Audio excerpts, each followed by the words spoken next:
استادان عزیز، یادآور می‌شویم که برای خدمت‌های بسیار ساله بی‌نقصان در ساحه معارف، گذاشتن سهم ارزنده در تعلیم و تربیت نسل نورس، تیار نمودن کادرهای بالاقدر و اشتراک فعالانه در کارهای جمعیتی و به افتخار روز آموزگاران، یک زمره آموزگاران فعال کشور با نشانهای علوچه معارف و علم جمهوری تاجیکستان قدردانی کرده می‌شوند. حالا آموزگاران زیرین را که با نشان علوچه معارف و علم تاجیکستان قدردانی می‌شوند به صحنه دعوت می‌نماییم.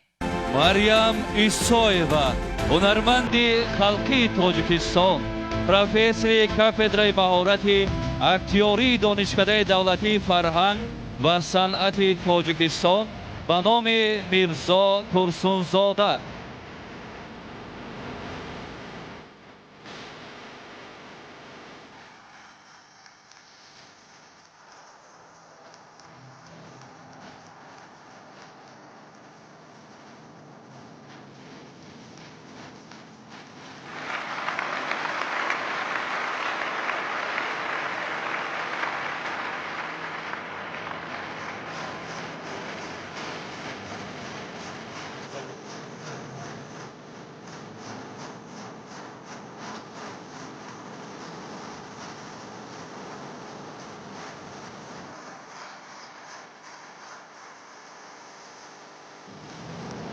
مبارک باشد.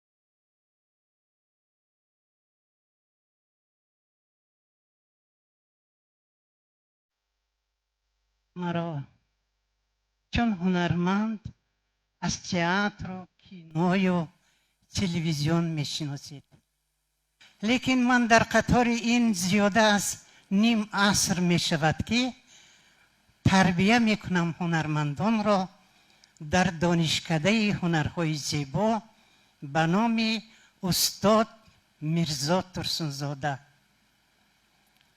من بسیار نقش های آموزگاران را آفریدم، لیکن در حیات هم آموزگار شدم و می خواهم یک مونولوگی که آموزگار به شاگردانش رو آورده سخن می کند امروز در نزد شما در همین خیل روز مقدس که پیشوای ملت به ما همین خیل اهمیت بسیار هم پدرانه سرورانه کردند منتدار هستیم. عزیزانم، شما هر جا که باشید فقط کردار و نام نیک جویید.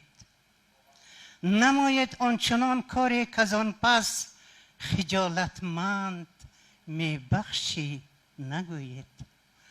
تمام قوتم را صرف کرده نمودم تربیت شاگردها را، دل خود را هزاران پاره کرده از آن یک حصه دادم شما را.